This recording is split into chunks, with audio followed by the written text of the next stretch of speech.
अब हम आगे कंटिन्यू करते हैं। ठीक है, तो हम पायरोमेटलर्जी पढ़ रहे थे। पायरोमेटलर्जी रिडक्शन का स्टेप है।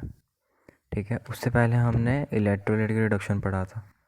तो इलेक्ट्रोलाइट की रिडक्शन का हमने एग्जांपल देखा था। जितने भी रिएक्टिव एलिमेंट्स हैं, लाइक ग्रुप 1 के एलिमेंट्स और ग्रुप 2 के एलिमेंट्स, ठीक है, और साथ में एल्यूमिनियम। ठीक है, और इलेक्ट्रोलाइटिक रिडक्शन के अंदर हम आयरन का यूज़ नहीं करते, क्योंकि आयरन का रिडक्शन हम ब्लास्ट फर्नेस में करते हैं।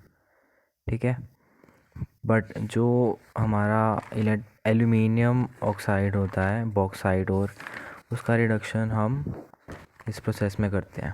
यहाँ पर देखो, हमने एक सॉल्यूशन लिया जिसके अंदर Al2O3 का सॉल्यूशन लिया, बीकर में Al2O3 का सॉल्यूशन लिया। ठीक है, अब एल्यूमिनियम जो है वो +3 ऑक्सीडेशन स्टेट में है, और एनोड का हमें फार्मूला पता है, इलेक्ट्रोलाइटिक रिडक्शन है। तो इलेक्ट्रोलाइटिक रिडक्शन के लिए हमें फार्मूला पता है, लोन LOAN, लेफ्ट में एनोड, और नोड पे ऑक्सीडेशन और नेगेटिवली चार्ज होता है। ठीक है, तो एनोड पर ऑक्सीडेशन हो रहा है, तो एल्यूमिनियम +3 स्टेट में है, तो ये 3 इलेक्ट्रॉन गेन कर एल्यूमिनियम में चला जाएगा, तो एल्यूमिनियम का रिडक्शन हो गया। ठीक है, इसका रिडक्शन हुआ तो ये कैथोड पर होगा, और एनोड पर ऑक्सीडेशन होता है, तो ओ अभी -2 ऑक्सीडेशन स्टेट में है, तो ये 0 ऑक्सीडेशन स्टेट में चला गया, मतलब इसने इलेक्ट्रॉन लूज़ कर दिए और इसका ऑक्सीडेशन हो गया। तो इसके प्रोसेस के थ्रू हमें एल्यूमिनियम मिल गया। अब एक दिक्कत क्या होती है, होता क्या है, जब एल्यूमिनियम हमें मिलेगा तो ये ऑक्सीजन से रिएक्ट करके फिर से Al2O3 बना लेता है। इस चीज़ को रोकने के लिए हम जो हमारे कैथोड, ये जो हमारे इलेक्ट्रोड्स हैं, कार्बन के बनाते हैं, ताकि जो O2 इवॉल्व हो वो कार्बन के साथ कंबाइन करके CO2 का इमिशन कर दे। ठीक है, in this way aluminium do not reacts with oxygen, because जो कैथोड है वो कार्बन की बनी होती है, which reacts with oxygen to evolve carbon dioxide और carbon monoxide, which ever gas. अब इस इलेक्ट्रोलाइटिक रिडक्शन के दौरान हम Na3Al F6 को ऐड करते हैं। ठीक है, तो इसका मेनली 2 फंक्शंस होते हैं, उनको याद रखना सबसे अच्छा तरीका। अब Na3Al F6 ऐड कर रहे हैं तो कुछ बेनिफिट ही होगा, तभी तो ऐड कर रहे हैं, तो ये रिएक्शन को फास्ट करा देता है, कंडक्टिविटी ऑफ Al2O3 को बढ़ाता है और उसका मेल्टिंग पॉइंट कम कर देता है। ठीक है, कंडक्टिविटी ऑफ Al2O3 को बढ़ा रहा है और उसका मेल्टिंग पॉइंट कम कर रहा है। ठीक है, और इसको हमने नाम दिया है क्रायोलाइट। इसका जो कॉमन नेम होता है वो होता है क्रायोलाइट। ठीक है, तो एल्यूमिनियम के इलेक्ट्रोलाइटिक रिडक्शन में हम Na3Al F6 या फिर क्रायोलाइट क्यों डालते हैं। ठीक है, Na3Al F6 का काम होता है increases the conductivity and reduces melting point of Al2O3। अब कंडक्टिविटी बढ़ रही है तो मेल्टिंग पॉइंट कम रहा हो रहा होगा, ये अपोजिट ट्रेंड्स हैं, तो इनको याद रखने का तरीका सबसे अच्छा यही है कि कंडक्टिविटी बढ़ा रहा है। अगर देखो ना, कंडक्टिविटी कम तो करेगा नहीं, अगर कम कर रहा होता तो हम ये डालते ही क्यों।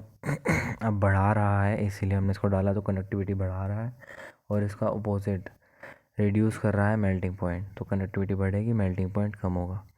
तो इससे हमें पता चलता है कि जो इलेक्ट्रोलाइट की रिडक्शन है उसके अंदर कौन कौन सी मेटल्स या फिर ओर्स का हम रिडक्शन कर सकते हैं, कौन कौन से मेटल ऑक्साइड्स का हम रिडक्शन कर सकते हैं।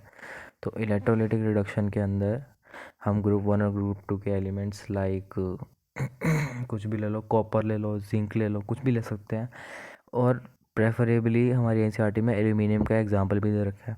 बट इलेक्ट्रोलाइटिक रिडक्शन के अंदर हम आयरन का यूज़ बिल्कुल नहीं करते, क्योंकि आयरन हम ब्लास्ट फर्नेस में यूज़ करते हैं। तो ब्लास्ट फर्नेस के थ्रू आयरन का रिडक्शन होता है, इलेक्ट्रोलाइटिक रिडक्शन के थ्रू आयरन का रिडक्शन नहीं होता। स्मेल्टिंग में कार्बन मोनोऑक्साइड और कार्बन होता है, थर्माइड प्रोसेस में एल्यूमिनियम यूज़ करते हैं, रिडक्शन बाय टंगस्टन से होता है, सेल्फ रिडक्शन Cu2 उस कॉपर का ही होता है, इसे बेसिमराइजेशन बोलते हैं। अब एक क्वेश्चन यहाँ पर बड़ा फेमस है, ट्रू फॉल्स की फॉर्म में आ सकता है, कि जो इस प्रोसेस के दौरान हमें कॉपर मिल रहा है, ठीक है, ये ब्लिस्टर्ड अपीयरेंस का होता है, मतलब इसके अंदर इसका जो अपर सरफेस होता है उसके ऊपर अनइवन सरफेस होता है, खुरदुरा होता है। वो क्यों होता है? क्योंकि जो SO2 गैस का एमिशन हो रहा होता है तो ये बबल्स इसके ऊपर आते हैं और फट जाते हैं, जिसकी वजह से जो सरफेस है वो उबड़ खाबड़ हो जाता है। तो अब स्टेटमेंट आए कि blistered appearance of copper is due to emission of CO2। तो ये जो स्टेटमेंट है गलत हो जाएगी, ठीक है, क्योंकि जो ब्लिस्टर्ड अपीयरेंस ऑफ CO2 है it is due to SO2 emission, ठीक है। तो SO2 के एमिशन की वजह से ये हो रहा है, ना कि CO2 के एमिशन की वजह से। जैसे कि नीट 2020 में आया भी था सवाल, ठीक है, इसके अंदर दे भी रखा है कि identify the correct statements from the following. तो पहला स्टेटमेंट है blistered copper has blistered appearance due to evolution of CO2। CO2 नहीं, SO2 के एमिशन की वजह से होता है। तो यह स्टेटमेंट गलत हो गया, ठीक है। और बाकी स्टेटमेंट्स भी दे रखी हैं, वो हम आगे देखेंगे, ठीक है। ये हो गया हमारा इलेक्ट्रोलाइटिक रिडक्शन। इसके बाद हम आते हैं पायरोमेटलर्जी की तरफ। तो पायरोमेटलर्जी की जो शॉर्ट फॉर्म है वो है TRP। जैसे हमारे पास जो कंसंट्रेशन की जो ट्रिक थी वो था BCD, कंसंट्रेशन, वेरिफिकेशन और ड्रेसिंग। वैसे ही पायरोमेटलर्जी की TRP टेम्परेचर पर डिपेंड करते हैं, हम रिड्यूसिंग एजेंट को डिसाइड करते हैं क्या होगा। As we discussed above, there are many ways to obtain metal depending on reducing agent as well as the temperature of metallurgy. तो टेम्परेचर और रिड्यूसिंग एजेंट के बेसिस पर हम मेटल को एक्सट्रैक्ट करते हैं, ठीक है। The selecting a reducing agent depending on temperature is known as pyrometallurgy. This temperature dependent metallurgy is called pyrometallurgy. तो वो मेटलर्जिकल प्रोसेस जो कि टेम्परेचर डिपेंडेंट है उसका नाम क्या है? पायरोमेटलर्जी। तो ये सवाल आ सकता है, बहुत क्लियर दे रखा है, पायरोमेटलर्जी टेम्परेचर पर डिपेंडेंट होता है। नेक्स्ट टॉपिक दे रखा है हमारे पास एलिंघम डायग्राम। तो इसके अंदर आता है we can select a proper reducing agent and temperature with the help of Ellingham diagram. तो एलिंघम डायग्राम के कुछ पॉइंट्स हैं। It is a graph of plot between delta H and temperature for formation of metal oxide from their metal, ठीक है। Metal oxide का formation हो रहा है मेटल से, मतलब मेटल का क्या हो रहा है, इसके अंदर मेटल का ऑक्सीडेशन हो रहा है, ठीक है। बट हम एलिंघम डायग्राम के बेसिस पर रिड्यूसिंग एजेंट फाइंड आउट करते हैं। With the help of Ellingham diagram we can easy select a good reducing agent. तो ये प्लॉट कैसे आता है? जैसे हमारे पास जो इक्वेशन होती है वो होती है delta G equals to delta H minus T delta S। ये हमारे पास इक्वेशन है। तो y equals to mx plus C delta H, तो c equals to y intercept हो गया हमारे पास T डेल्टा S। टेम्परेचर अगर x है तो हमारे पास जो स्लोप हो जाएगा वो डेल्टा S होगा। अब अगर स्लोप में सडन चेंज आ रहा है, slope of line represents entropy, ठीक है, m है वो डेल्टा S है। And sudden change in slope, अगर जो स्लोप है उसकी वैल्यू ड्रास्टिकली चेंज हो रही है, ठीक है, तो मतलब एंट्रोपी की वैल्यू चेंज हो रही है, मतलब फ्रीडम की वैल्यू चेंज हो रही है, मतलब inter atomic force of attraction की वैल्यू चेंज हो रही है। और वो कब होती है? जब स्टेट चेंज होती है, ठीक है। तो sudden change in slope is due to change in physical state. ये स्टेटमेंट क्लियर हो गया। With the help of Ellingham diagram, we can easily select a good reducing agent according to temperature of metallurgy. तो Ellingham diagram में भी हम जो temperature है उसके बेसिस पर रिड्यूसिंग एजेंट को फाइंड आउट करते हैं।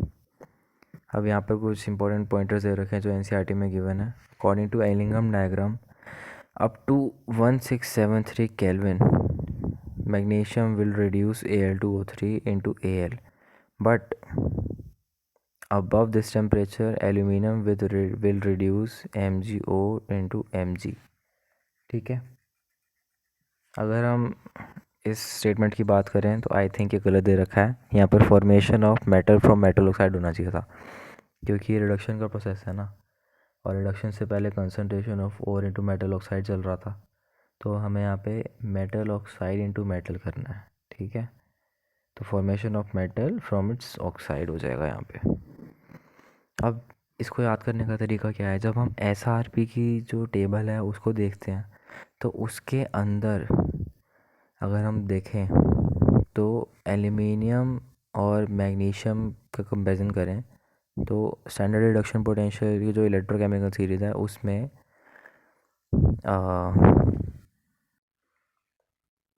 जो मैग्नीशियम है वो पहले आता है। ठीक है, तो जो मैग्नीशियम है वो अच्छा रिड्यूसिंग एजेंट है, वो जो अच्छा ऑक्सीडाइजिंग एजेंट है, क्योंकि इसका जो SRP है वो ज़्यादा है, तो ये खुद रिड्यूस होगा, सामने वाले को ऑक्सीडाइज करेगा, तो ये ऑक्सीडाइजिंग एजेंट अच्छा है। ठीक है, और ये अपनी जो प्रॉपर्टी है वो कब शो करेगा, जब टेम्परेचर बहुत ज़्यादा हाई हो जाएगा। ठीक है, टेम्परेचर बहुत ज़्यादा हाई हो जाएगा मतलब ये बहुत ज़्यादा रिएक्टिव हो जाएगा। तो बहुत ज़्यादा रिएक्टिव होने की वजह से जो मैग्नीशियम है वो ऑक्सीडाइजिंग रिएजेंट के ज़रिए एक्ट करता है। बट जब लो टेम्परेचर की बात करें तो लो टेम्परेचर पर वो अपनी प्रॉपर्टी खो देता है और रिड्यूसिंग एजेंट के ज़रिए एक्ट करता है। तो अगर हम 1700 या फिर 1673 केल्विन तक की बात करें, 1000 या फिर 1670 से 1670 केल्विन तक की बात करें, तो अभी प्रॉपर्टी शो नहीं कर रहा, तो अभी तक ये रिड्यूसिंग एजेंट से ऐड कर रहा है और एल्यूमिनियम ऑक्साइड या फिर बॉक्साइड और को एल्यूमिनियम में कन्वर्ट कर रहा है। बट जैसे ही टेम्परेचर बढ़ जाता है, ठीक है, तब ये ऑक्सीडाइजिंग एजेंट की तरह एक्ट करता है और खुद रिड्यूस होता है। ठीक है, तो सामने वाले को रिड्यूसिंग एजेंट की तरह ऐड करना पड़ेगा। तो above this temperature aluminium adds a reducing agent and reduces MgO into Mg। तो ये याद करने का तरीका हमने इसको बता दिया है, और इसके बारे में हम ऑलरेडी बात कर चुके हैं। इस स्टेटमेंट को प्रूव करने के लिए NCERT में कई सारी स्टेटमेंट्स दे रखी हैं, कई सारी रिएक्शंस दे रखी हैं, तो हमें रिएक्शंस पे ध्यान नहीं देना, हमें बस इतना ध्यान देना कि लो टेम्परेचर पर CO एक बेटर रिड्यूसिंग एजेंट है, बट हाई टेम्परेचर पर सब कुछ जो इम्प्यूरिटीज़ हैं वो सब इवॉल्व हो जाती हैं। ठीक है, तो ऑक्सीजन रिलीज़ हो जाएगी और हमारे पास सिर्फ कार्बन बचेगा। तो हाई टेम्परेचर पर carbon as a better reducing agent हम प्रेफर करते हैं। लो टेम्परेचर पर CO is better reducing agent and high temperature पर C is better reducing agent.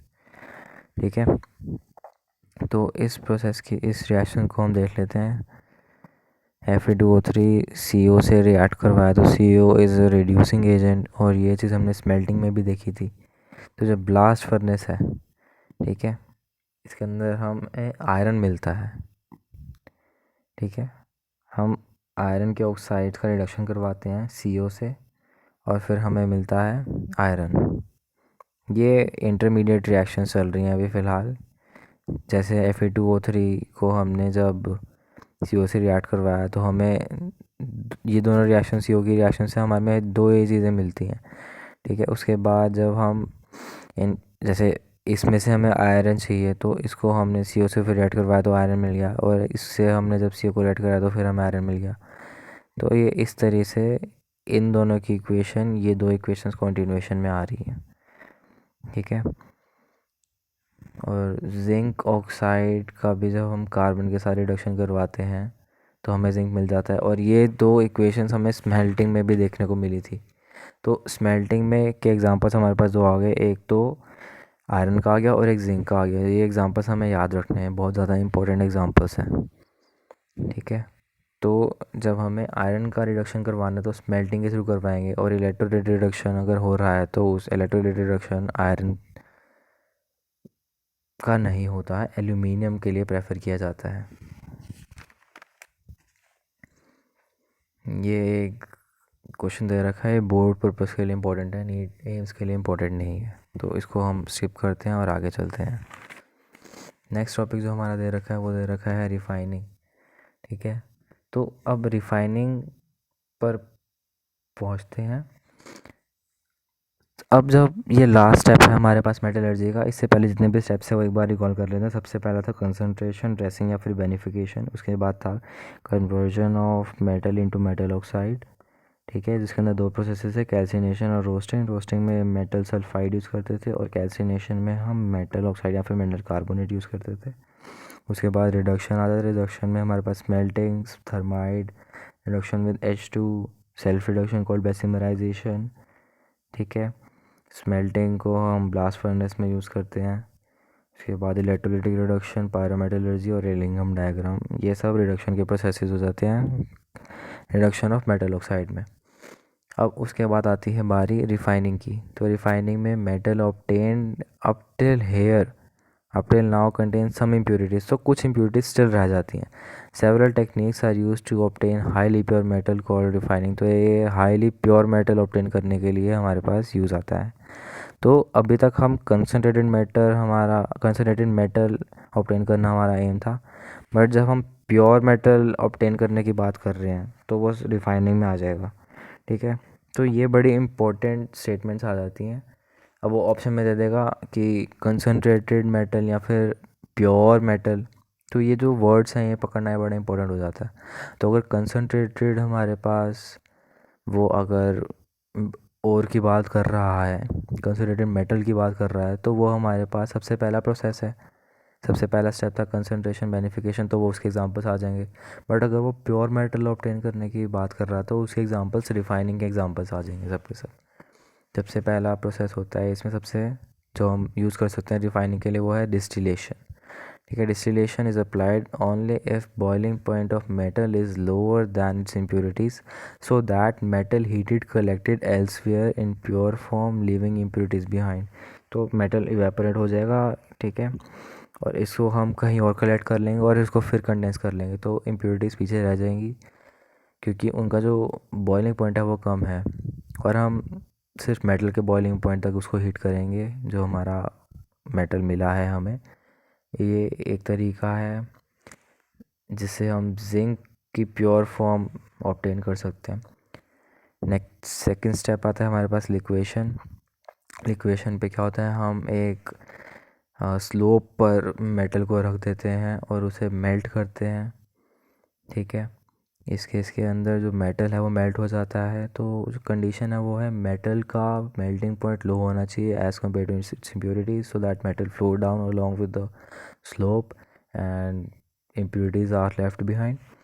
So liquefaction is applied only if melting point of metal is lower than its impurities, metal heated on sloping surface. ठीक है, pure metal flows down leaving impurities behind, तो ये tin के लिए use करते हैं। Tin का formula होता है SN। ठीक है, तो याद करने का सिंपल तरीका है कि ZN और SN के लिए हम ये दोनों यूज़ करते हैं।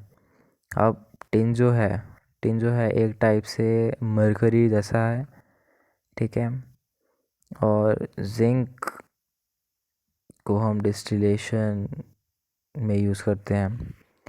तो रिफाइनिंग के हमें जो दो एग्जांपल्स हैं वो इजीली याद हो सकते हैं, जिसमें जिंक और SN आता है, ZN और SN। तो ये याद करने का तरीका है, दोनों के बाद NN आ रहा है, तो ये एक सिंपल शॉर्ट ट्रिक है जो हम अप्लाई कर सकते हैं याद करने के लिए। अब नेक्स्ट मेथड है हमारे पास इलेक्ट्रोलाइटिक रिडक्शन। तो इलेक्ट्रोलाइटिक रिडक्शन किसी भी मेटल का हो सकता है, to be more specific group 1 और ग्रुप 2 के मेटल्स प्लस एल्यूमिनियम का। और आयरन के लिए हम बिल्कुल यूज़ नहीं करते क्योंकि आयरन के लिए हमारे पास ब्लास्ट फर्नेस है, to be more specific smelting है।